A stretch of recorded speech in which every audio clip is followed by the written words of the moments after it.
Napakakulay at napakaganda. Ayan. Mayroon din silang ano dito. Siyempre karamihan dito sa gilid marigold. Then Eugenia na kulay orange. Mayroon din silang mangga dito. Ayan, marigold. Ayan, nakakita niyo yan. Pero ito, aywan ko, hindi ko alam pangalan nito.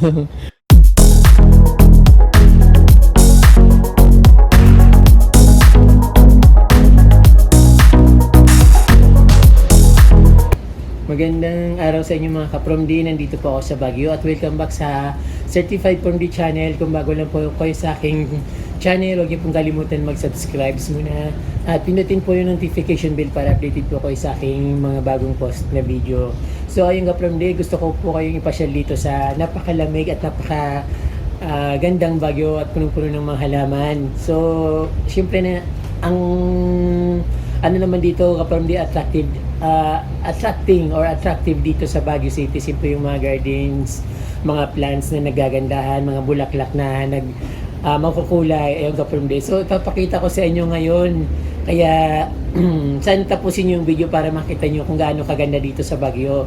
So hindi masyadong maraming tao dito, hindi crowded, kaya maganda mamasyal, kaya lang napakahirap ng bago makarating dito. So kung may bala kayong pumunta dito, i-visit nyo yung Baguio Visita para malaman nyo kung paano pumunta dito. At siyempre mayroon mga protocol na may dadaanan kayo ng mga protocol na magga-guide sa inyo. Siyempre mayroon pagdating nyo dito, pag hindi pa kayo tapos hindi pa kayo tapos sa vaccination, sa swab test kayo pero may bayad ng 500 pesos. Yun, madali lang naman ka-From D, kaya huwag kayong mag-alala at magagalang sila, hindi kayo babastusin na kasi visitors kayo, so siyempre kagalang-galang ng dito at very professional yung ginagawa nila para sa mga bisita nila dito. So ayun ka-From D, tingnan natin yung mga halaman dito. Tara na, mamasyal muna tayo.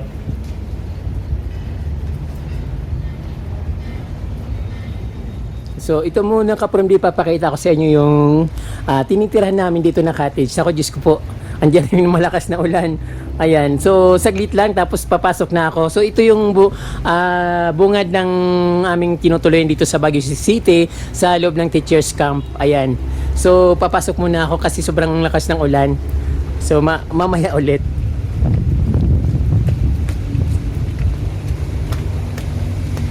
So hindi ako masyadong makalabas ng dito sa bahay kasi sobrang ulan nga na yung nakikita nyo. Ayun, parang Baguio talaga. Baguio dito sa Baguio. So tumakbo pa nga ako papasok dito kasi andyan ang ulan. Ubuhin pa naman ako pag mabasa lang ako ng konti. So yun, lalabas na naman yung mga sakit ng katawan ko. Ayan. So napakaganda ka-From D kung natatanaw nyo yung makukulay na mga bulaklak. Ayun. Unti-unti kong pupuntahin mamaya, kaya lang yun mahirap. Kailangan talagang pasulyap lang dahil sa panahon ngayon. So alam niyo naman siguro hindi lang dito sa Baguio yung ganitong panahon, kundi sa buong Pilipinas. Metro Manila nga alam ko binaha. So syempre lalo na doon sa aking probinsya na Baguiohin, talagang ganito rin siguro naramdaman. Ang iba lang dito ka-From D, yung weather dito ay stormy, but yung malamig, hindi katulad sa iba na lumalamig lang kapag stormy. Yan. Yung mga mahilig sa tumayan ng loto, ayun, may mga number sa puno ng kahoy. Pwede na kayong pumili ng number dyan. Malay nyo, ito ng pinakaswerte nyo dito sa video ni ka-From D. So ayan.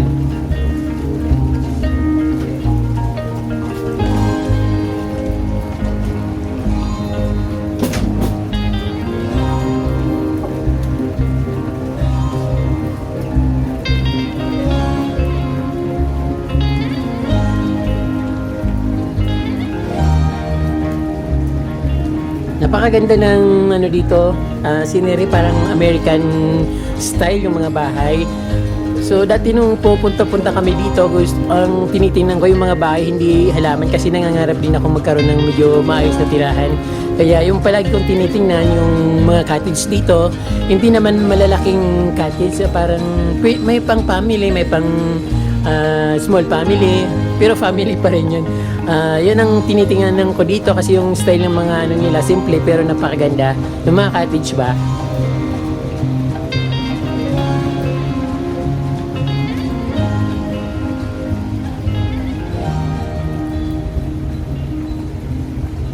So ito nagsisimula ng labas ng pang-almusal namin dito sa sa Baguio kasi umaga ngayon.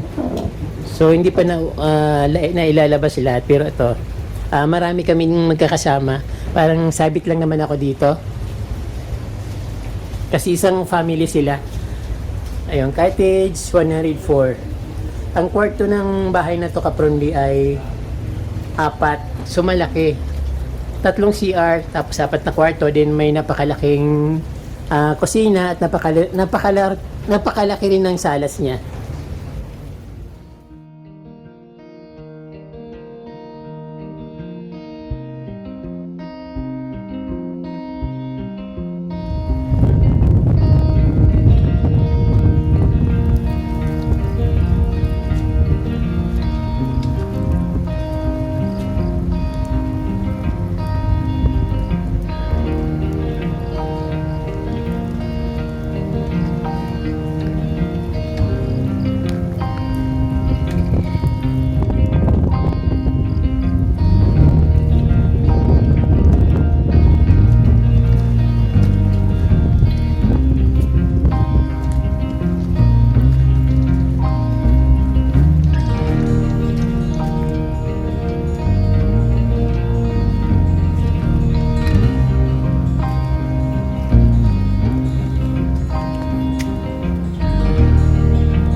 Sobrang ganda ng dito, lipstick plant or red lips. Ayan, pulang-pula siya.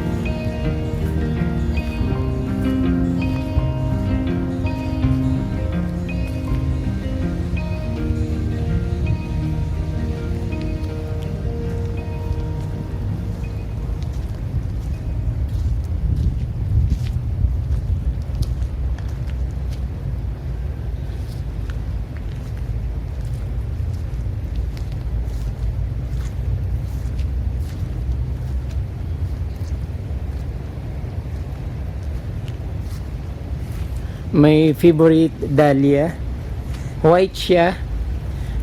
Ganito yung itinanim ko dati sa Bicol, kaya lang yung bulaklak niya ang maliliit lang, so mas maganda talaga pag nasa malamig na lugar, pero namumulaklak din siya, kaya lang hindi ganito kaganda.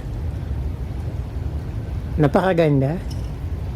Mayroon pa nitong kulay orange, kulay yellow, kulay pula. Ayan, parang maganda yung kulay orange.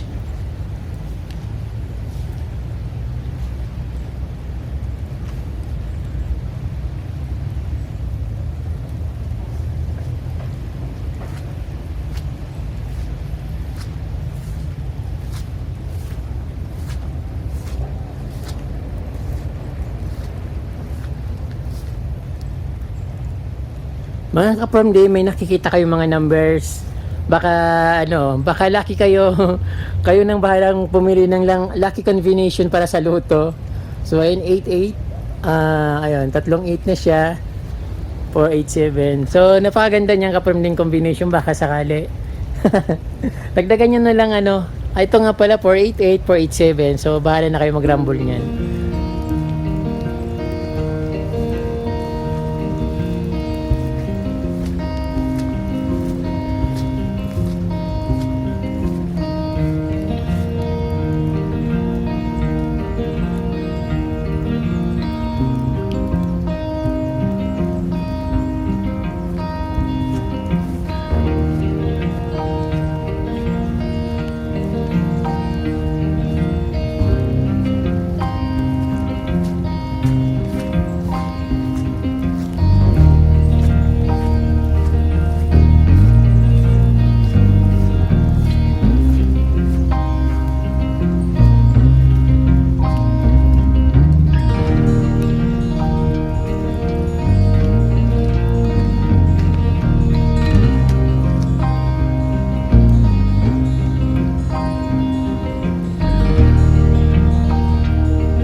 Sobrang napakagandang mga bulaklak dito, mga halaman, pero hindi naman siya ganun kadaming varieties, kaya lang pag pinagsama-sama mo na napakaraming bulaklak, sobrang gandang tingnan.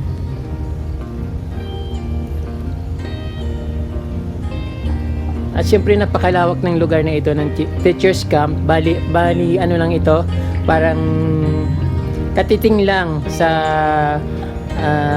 lawak ng Teachers Camp. Kung nakikita nyo ka-from di baha, so hindi ako masyadong makapaglakad, nagchinilas na nga lang ako kasi baka buhol yung sapatos ko sa putikan, kaya ito syempre lumulubog dahil matubig. Roses.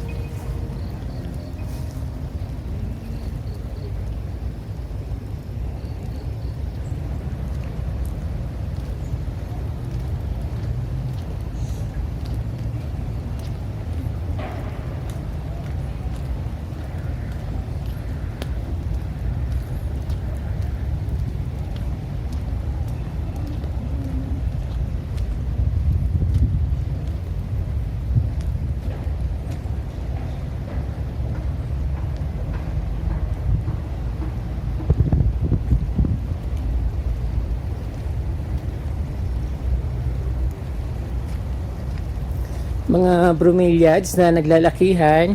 Ayan, napakaganda.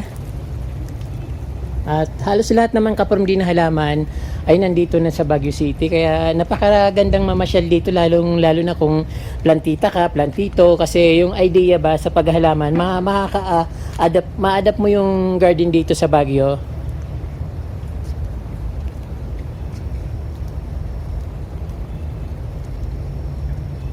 Ayan, Baguio Teachers Camp Museum.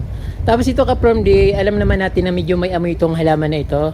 Pero kasi sa probinsya hindi ito masyadong pinapansin. Pero sa mga ibang lugar, parang isa ito sa pinakamagandang halaman nila. Ay, maganda naman kasi talagang bulaklak niya. Kaya lang yung niya, may amoy siya. Medyo parang yung something na hindi ko ma-explain kung anong klase yung amoy ng halaman na ito. Pero maganda siya.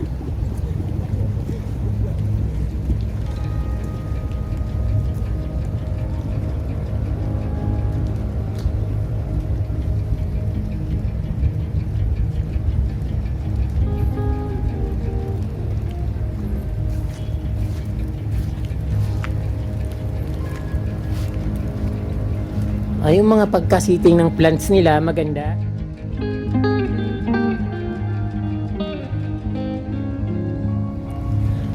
plants idea, garden idea naman ka-from there. So kung wala kayong mga ibang naisip na kung paano gawin yung mga halaman nyo, nakatambak lang na walang kaayusan, so ito ganito gawin nyo ka-from there.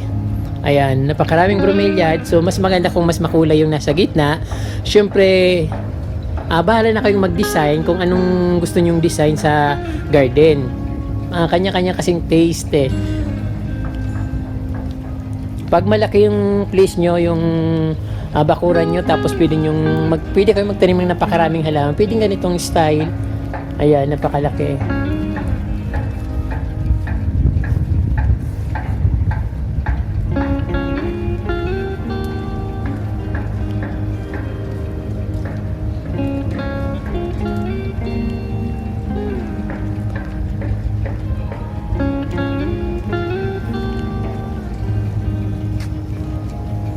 Ayan, maganda dito kasi parang bahay lang, yung parang nasa harap lang ng bahay.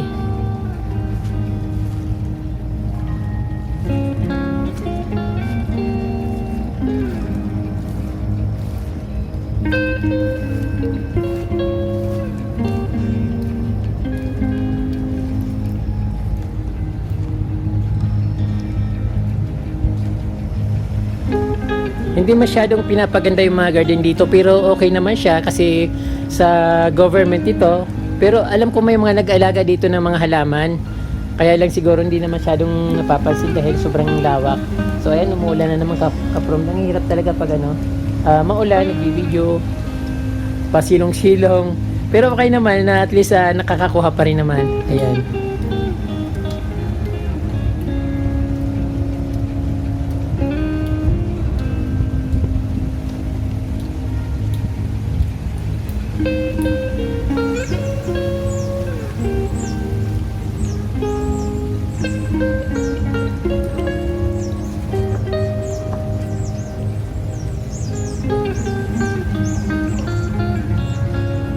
So ganito pala ang bulaklak ng bromeliads.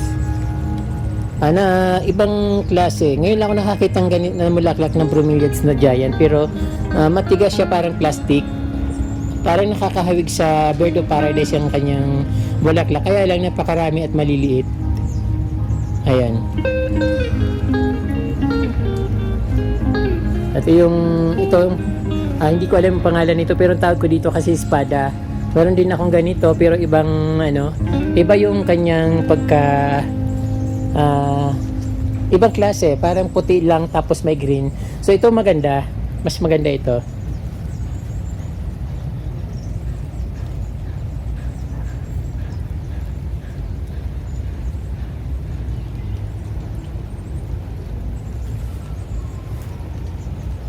Ito ay sa harap ng Baguio Teachers Camp Museum. Ayan. Tinitirahan namin na bahay. Napakakulay at napakaganda. Ayan. Mayroon din silang dito. Siyempre karamihan dito sa gilid, marigold. Then Eugenia na kulay orange. Mayroon din silang mangga dito. Ayan, marigold. Ayan, nakakita niyo yan. Pero ito, Iwan ko, hindi ko alam pangalan nito. Pero matagal ko nitong nakikita. So, noong 2019 nang pumunta kami dito, last kong punta dito is December 27, 2019 bago mag-pandemic. So, ito.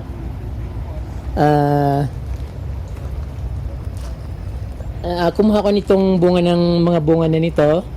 Mga bunga ng halaman na ito. Pero, dinala ko sa probinsya, hindi naman siya nabuhay. Wala akong nakitang tumubo.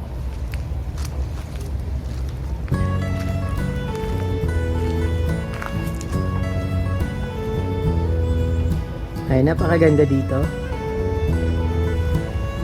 Ayan po mga ka-From D, maraming salamat po sa inyong panonood. Don't forget to subscribe and share the video and touch the notification bell para updated po kayo sa aking mga bagong post. Ayan po, maraming pong salamat. Diyos mabalos.